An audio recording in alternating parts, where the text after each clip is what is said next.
Right గా ఇవాళ Telugu Desam party polit bureau సమావేశం జరగనుంది. ముఖ్యమంత్రి చంద్రబాబు నాయుడు అధ్యక్షతన జరిగే పోలిట్ బ్యూరో సమావేశంలో పలు కీలక నిర్ణయాలు తీసుకుంటారు. ఇక ముఖ్యంగా పాల్గాంలో మరణించిన అమరులకు నివాళులర్పించనున్న పోలిట్ బ్యూరో ఇటీవల నియమించిన నామినేటెడ్ పోస్టులపై కూడా చర్చించనున్నట్లు తెలిసింది. ఇక దీంతో పాటు మహానాడు నిర్వహణపై కూడా ప్రధానంగా చర్చించే అవకాశం ఉంది. మహానాడులో తీసుకోవాల్సిన నిర్ణయాలు, ఆమోదించాల్సిన అంశాలపై పోలిట్ బ్యూరోలో చర్చించి చంద్రబాబు డిసైడ్ చేయనున్నారు.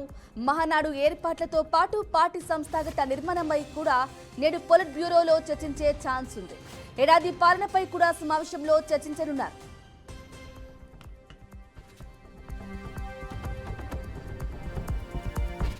రైట్ గా ఇవాళ టీడీపీ పోలిట్ బ్యూరో సమావేశం అయితే జరగనుంది. దానికి సంబంధించిన బ్రేకింగ్ న్యూస్ చూస్తున్నాం. ఇదే విషయానికి సంబంధించి తాజా అప్డేట్ అందించడానికి మా బ్యూరో చీఫ్ సాంబశివరావు అందిస్తారు. సాంబశివరావు, ఈ రోజు టీడీపీ అధ్యక్ష చంద్రబాబు అధ్యక్షతన టీడీపీ కేంద్ర కార్యాలయంలో పోలిట్ బ్యూరో సమావేశం పహల్గాం అమరవీరులకు జరగనుంది. అయితే ముందుగా ఆ పహల్గాం అమరవీరులకు నివాళులు అర్పిస్తున్నారు. అయితే టీడీపీ పోలిట్ బ్యూరో మహానాడు నిర్వహణ, పార్టీ సంస్థాగత నిర్మాణంపై కూడా చర్చ జరుగుతుంది. ఎందుకంటే ఇప్పటికే కూటమి ప్రభుత్వం వచ్చి 11 నెలలు జరుగుతా ఉంది. అయితే 11 నెలల కూటమి పాలన సంక్షేమ పథకాలపై కూడా చర్చించనున్నారు పోలిట్ బ్యూరో. అయితే అమరావతిలో ఈ యొక్క రీసెర్చ్ పై కూడా చర్చించనున్నారు. అమరావతిలో ఒక రీసెర్చ్ కూడా చేద్దాం అనుకున్నటువంటి నేపథ్యంలో దానిపై కూడా పూర్తి స్థాయిలో చర్చించనున్నారు. అయితే ఈ పొలిట్ బ్యూరో సమావేశానికి ముందు పార్టీ సీనియర్ నేతలతో నారా లోకేష్ అయితే భేటీ అవుతారు. భేటీ అయి ప్రస్తుతం ఉన్నటువంటి పరిస్థితి, ఎందుకంటే 11 నెలలు పూర్తయిపోయింది ప్రభుత్వం పాలన వచ్చేసి, ఇప్పటికి ప్రజల్లో ఎటువంటి విధి విధానాలు ఉన్నాయి, మన ప్రజలకు చేసినటువంటి మంచి ఏంటి, ఇంకా భవిష్యత్తులో చేయాల్సినటువంటి మంచి ఏ విధంగా ఉండబోతా ఉంది, ఇవన్నీ కూడా ఈ పొలిట్ బ్యూరో సమావేశంలో కీలకంగా చర్చించుకునే అవకాశం అయితే కనబడతా ఉంది. అదేవిధంగా భవిష్యత్తులో మరి ప్రజలకి దగ్గర కావాలంటే ఇంకా ఎటువంటి కార్యక్రమాలు చేపట్టాలి, అందరూ పార్టీ నాయకులు కూడా సమిష్టిగా కార్యకర్తల్ని కాపాడుకోవాల్సిన బాధ్యత ఉంటుంది. అదేవిధంగా ఆ ప్రజల నుంచి ఎటువంటి స్పందన వస్తుంది, ప్రజలకు అనుకూలంగా ఉండాలి, ఎమ్మెల్యేలు కానీ ఆ పార్టీకి సంబంధించినటువంటి కార్యకర్తలు కానీ ప్రజలకు దగ్గరగా ఉండాలి. అదేవిధంగా అక్కడ ఉన్నటువంటి మన ఏదైతే సంక్షేమ పథకాలు ఇస్తున్నామో సంక్షేమ పథకాలన్నీ కూడా ప్రజలకి చేరాలి, చేరే బాధ్యత అక్కడ ఉన్నటువంటి సంబంధిత నాయకులు తీసుకోవాలి. ఇటువంటి అంశాలన్నీ కూడా ఈ యొక్క పొలిట్ బ్యూరో సమావేశంలో కీలకంగా చర్చించే అవకాశం అయితే కనబడుతుంది. అయితే ముందుగా ఈరోజు ప్రస్తుతం చంద్రబాబు అయితే షెడ్యూల్ ఖరారైంది. దాంట్లో భాగంగా పొలిట్ బ్యూరో సమావేశానికి మధ్యాహ్నం 1 గంటకైతే వస్తారు. ఉదయం ఉండవల్లి నివాసం నుంచి విజయవాడ మురళీ ఫాస్టల్ లో హోటల్ కి బయలుదేరతారు. అయితే 10:30 గంటలకు పశు సంపర్క శాఖ A2.0 కాన్సెప్ట్ లో పాల్గొంటారు. మధ్యాహ్నం 1 గంటకు మంగళగిరి టీడీపీ కార్యాలయానికి చేరుకునే అవకాశం అయితే కనబడుతోంది. 1 గంట నుంచి 2 గంటల వరకు, 2 గంటల నుంచి సుమారు 2 గంటల పాటు యొక్క కార్యక్రమం అయితే కొనసాగుతుంది. Right Sambasivarao, thank you for the updates.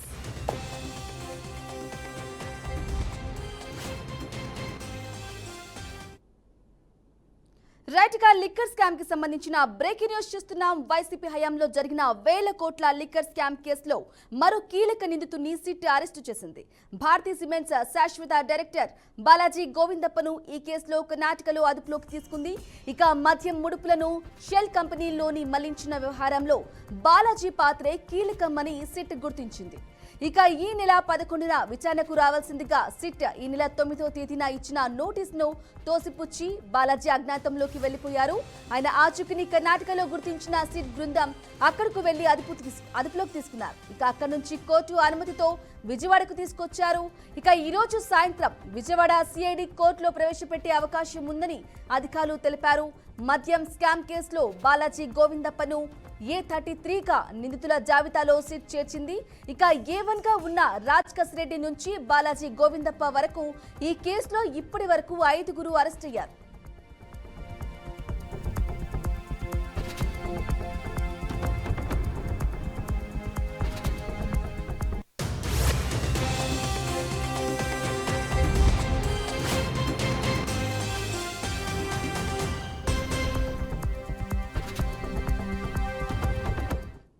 Right గా ఇదే విషయానికి సంబంధించి తాజా అప్డేట్ అందించడానికి మా ప్రతినిధి నాయుడు అందిస్తారు. నాయుడు, చెప్పండి, 1000 కోట్ల మద్యం స్కామ్ కి సంబంధించి బాలాజీ గోవిందప్పని కూడా సిట్ కర్ణాటకలో అరెస్టు చేసినట్లుగా తెలుస్తోంది. ఈ రోజు హాజరుపరచనున్నట్లుగా తెలుస్తోంది సిఐడి కోర్టులో.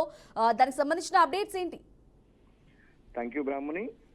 గత వైసీపీ ప్రభుత్వంలో మద్యం కుంభకోణంలో సుమారుగా 3,200 కోట్ల మేర అయితే చేతులు మారాయంటూ కూడా కూటమి ప్రభుత్వం అయితే దీన్ని గుర్తించిన పరిస్థితి ఉంది. దీనికి సంబంధించి ఇప్పటికే సిట్ ను కూడా ఏర్పాటు చేశారు. సిట్ అధికారులు అయితే దీనిపై త్వరితగతిన దీనిపై పూర్తి స్థాయిలో ఎంక్వైరీ చేస్తున్న పరిస్థితి కూడా ఉంది. సుమారుగా ఇందులో 33 మంది వరకు కూడా ఇప్పటికే దీనిలో ఎఫ్ఐఆర్ లో కూడా చేర్చినట్టుగా కూడా తెలుస్తూ వచ్చింది. అయితే ఈ ప్రధానంగా చూసుకున్నట్టుగా నిన్న జరిగిన పరిణామం చూస్తే కనుక ఇది ఒక కీలక పరిణామం అనే చెప్పుకోవచ్చు. ఎందుకంటే ఈ కేసుకు సంబంధించి చాలా ముఖ్యంగా భావిస్తున్నటువంటి మనుషుల్లో అయితే కనుక గోవిందప్ప బాలాజీ అయితే కనుక ప్రముఖంగా వినిపిస్తున్న పరిస్థితి. ఎందుకంటే రాజ్ కసిరెడ్డిని సిఐడి విచారణలో అయితే వాళ్ళు విచారణ జరిపిన నేపథ్యంలో ముగ్గురు పేర్లను అయితే కూడా చెప్పడం జరిగింది. ప్రధానంగా చూసుకున్నట్టే ఇటు బాలాజీ గోవిందప్ప, అదేవిధంగా చూసుకున్నట్టయితే కనుక ధనంజయ రెడ్డి, అదేవిధంగా మరొకరు కూడా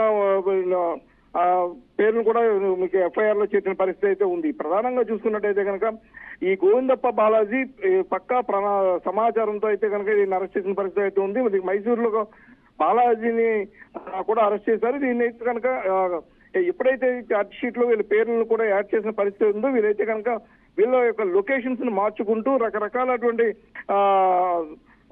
వేరే చోట్ల కూడా వీళ్ళు దాక్కున్న పరిస్థితి ఉంది. గత నెల రోజులుగా కూడా వీళ్ళపై కూడా వారెంట్ కూడా ఉన్నప్పటికీ కూడా వీళ్ళందరినీ కూడా వెతికే ప్రయత్నంలో అయితే కనుక సిట్ అధికారులు కూడా నిమగ్నమయ్యేలోనే ఈయన నిన్న మైసూరులో కూడా ఈయన్ని పట్టుకోవడం జరిగింది. ప్రధానంగా చూసుకున్నట్టయితే కనుక ఈయన భారతీయ సిమెంట్స్ కంపెనీలో గోవిందప్ప బాలాజీ డైరెక్టర్ గా కొనసాగుతున్నారు. అయితే బాలాజీ అరెస్ట్ తో మద్యం కుంభకోణంలో ఇప్పటి వరకు అరెస్ట్ అయిన వారి సంఖ్య అయితే 33కు చేరుకుంది. అరెస్ట్ అయిన వారి సంఖ్య అయితే కనుక 5కు చేరిందని కూడా మనం చెప్పుకోవచ్చు. ప్రధానంగా ఈ ప్రధాన నిందితులుగా ఉన్నటువంటి ఇటు కృష్ణమోహన్ రెడ్డి కావచ్చు, ఇటు ధనంజయ రెడ్డి, బాలాజీ గోవిందప్పలు 3 రోజులుగా కూడా వీళ్ళు హాజరు కావాలని వీళ్ళకి ఇచ్చినప్పటికీ కూడా వీళ్ళు తప్పించుకు తిరుగుతున్నారు. అయితే బాలాజీని ట్రాన్సిట్ దీనిపై అయితే కనుక ఇక్కడికి విజయవాడకు తరలిస్తున్నారు. ఈ రోజు సాయంత్రం సిఐడి కోర్టులో కూడా హాజరు చేసే అవకాశాలు అయితే మనకు కనిపిస్తూ ఉన్నాయి. Brahmani. Right Naidu, thank you for the updates.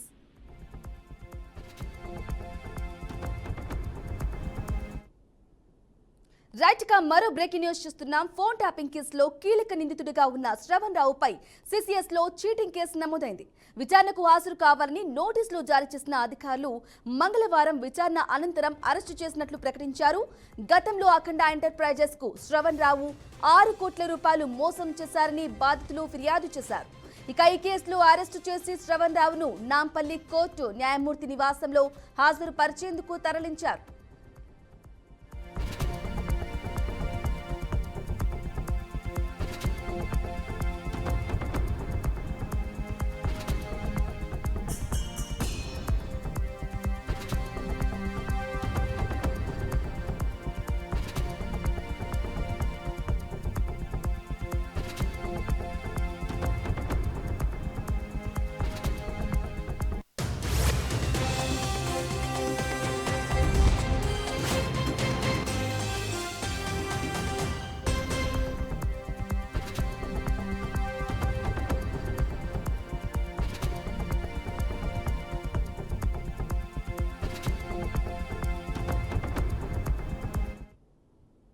Right ఇక బ్రేకింగ్ న్యూస్ చూస్తున్నాం. ఫోన్ ట్యాంపింగ్ కేసులో కీలక నిందితుడిగా ఉన్న శ్రవణ్ రావులపై చీటింగ్ కేసు అయితే నమోదైంది. ఇదే విషయానికి సంబంధించి తాజా అప్డేట్ అందించడానికి మా ప్రతినిధి బాసిద్ అందిస్తారు. బాసిద్, ఏ విధంగా చూడాలంటారు? అప్డేట్స్ ఏంటి? రమణి, ఫోన్ ట్యాపింగ్ కేసు కీలక నిందితుడైన శ్రవణ్ రావు రాత్రి అరెస్ట్ అయ్యారు. చీటింగ్ కేసులో శ్రవణ్ రావును సిసిఎస్ పోలీసులు మంగళవారం రాత్రి ఇంట్లోకి తీసుకోవడం జరిగింది. వైద్య పరీక్షల అనంతరం అతన్ని మెజిస్ట్రేట్ ఇంటికి తరలించి పోలీసులు జైలు పంపించే ప్రయత్నం కొనసాగించారు. కాగా అఖండ ఎంటర్ప్రైజెస్ కి 6 కోట్ల మోసం చేశారని శ్రవణ్ రావుపై సిసిఎస్ లో కేసు నమోదైంది. కంపెనీకి సరుకు సరఫరా చేయడంలో ఆయన చేయకుండానే డబ్బులు తీసుకున్నారనే ఈ కేసులో ప్రధాన ఆరోపణలు ఉన్నాయి. ఫోన్ ట్యాపింగ్ సమయంలో 2 సెల్ ఫోన్లు గత ప్రభుత్వ హయాంలో ట్యాపింగ్ కు గురైన ఫోన్ నంబర్లు, వాటిని ప్రణీత్ రావు టీమ్ కు పంపించిన మొబైల్ ఫోన్ నంబర్ల ఆధారంగా ట్యాపింగ్ లో శ్రవణ్ రావు పాత్రను సిట్ అధికారులు గుర్తించడం జరిగింది. ఫోరెన్సిక్ రిపోర్ట్ ఆధారంగా ఫోన్ నంబర్లతో లింక్ అయిన ఈ ఐఎంఈఐ నంబర్లు గుర్తించడం జరిగింది. వీటిలో 2023 అసెంబ్లీ ఎన్నికల సమయంలో శ్రవణ్ రావు నంబర్ నుంచి వెళ్లిన వాట్సాప్ చాటింగ్ ప్రణీత్ రావులకు ఆయన పంపించిన మొబైల్ నంబర్లు గుర్తించి శ్రవణ్ రావుపై కేసు నమోదు చేయడం జరిగింది. ఈ సిట్ అధికారులు కేసు నమోదు చేయగానే విదేశాలకు అతను పారిపోవడం జరిగింది. శ్రవణ్ రావు ఇటీవల ఇండియాకు వచ్చాడు. ఈ కేసులో అరెస్టు నుంచి రక్షణ కల్పిస్తూ సుప్రీంకోర్టు బెయిల్ మంజూరు చేయడంతో ఆయన విదేశాల నుంచి తిరిగి వచ్చాడు. పూర్తి స్థాయిలో సిట్ విచారణకు సహకరిస్తామని కోర్టు కూడా చెప్పడం జరిగింది. ఈ చెప్పినట్లుగానే సిట్ విచారణకు హాజరైన శ్రవణ్ రావు పోలీసులకు మాత్రం సహకరించడం లేదు. దీంతో శ్రవణ్ రావు బెయిల్ రద్దు చేయాలని మే 5న కూడా సిట్ సుప్రీంకోర్టుకు కోరడం జరిగింది. విచారణ సుప్రీంకోర్టును కోరడం కూడా జరిగింది. విచారణకు సహకరించడం లేదని బెయిల్ రద్దు చేసి కస్టడీకి అప్పగించాలని రిక్వెస్ట్ కూడా చేయడం జరిగింది. ఇంతలోనే శ్రవణ్ రావు మరో చీటింగ్ కేసు నమోదై అతనిపై కేసు నమోదు కావడంతో సిసిఎస్ పోలీసులు కూడా అరెస్ట్ చేయడం జరిగింది. Right Basid, thank you for the updates.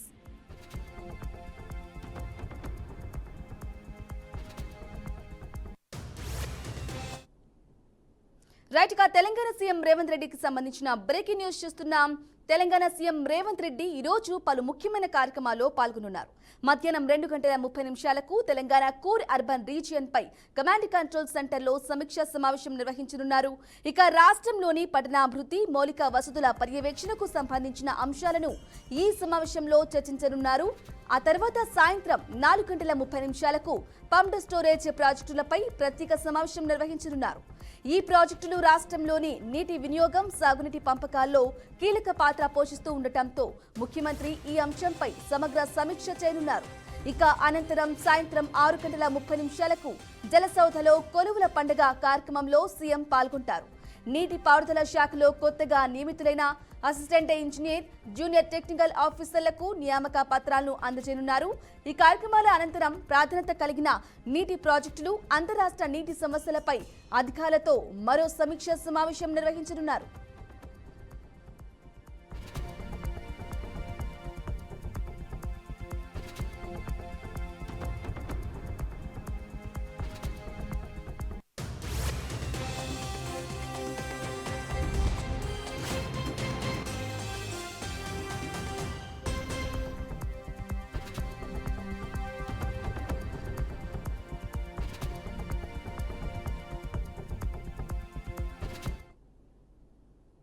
Right గా ప్రజాశాంతి పార్టీ అధినేత కేఏ పాల్ అన్నంత పని చేశారు. తనను టర్కీ వెళ్లకుండా ఇండిగో సిబ్బంది అడ్డుకున్నారని రచ్చ చేసిన పాల్ ఎట్టకేలకు టర్కీ వెళ్లి అక్కడ మహాదీ అనే వ్యక్తితో కలిసి ఓ వీడియో రిలీజ్ చేశారు. మహాదీ చైర్మన్ అని తన పోస్టులో పేర్కొన్నారు. వీడియోలో పాల్ మాట్లాడుతూ పాకిస్తాన్కు టర్కీ మిసైల్స్ అమ్మింది నిజమేనని అన్నారు. కానీ అమెరికా పాకిస్తాన్కు మిసైల్ అమ్మలేదని ప్రశ్నించారు. ఇక సౌదీ అరేబియాకు ట్రంప్ మిసైల్స్ అమ్మడానికి వెళ్లడని చెప్పారు. ఈ యుద్ధాల్లో ఎంతో మంది మన దేశ పౌరులు ప్రాణాలు కోల్పోయారన్నారు. ఇదే న్యూక్లియర్ వార్ అయితే లక్షల కోట్ల మంది చనిపోతున్నారన్నారు.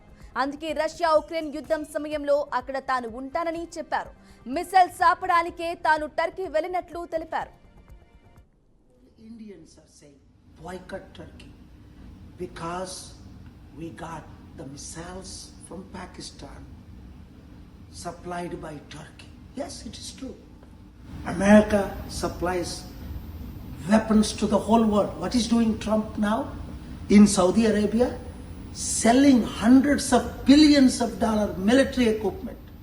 But he wants to bring peace between India and Pakistan.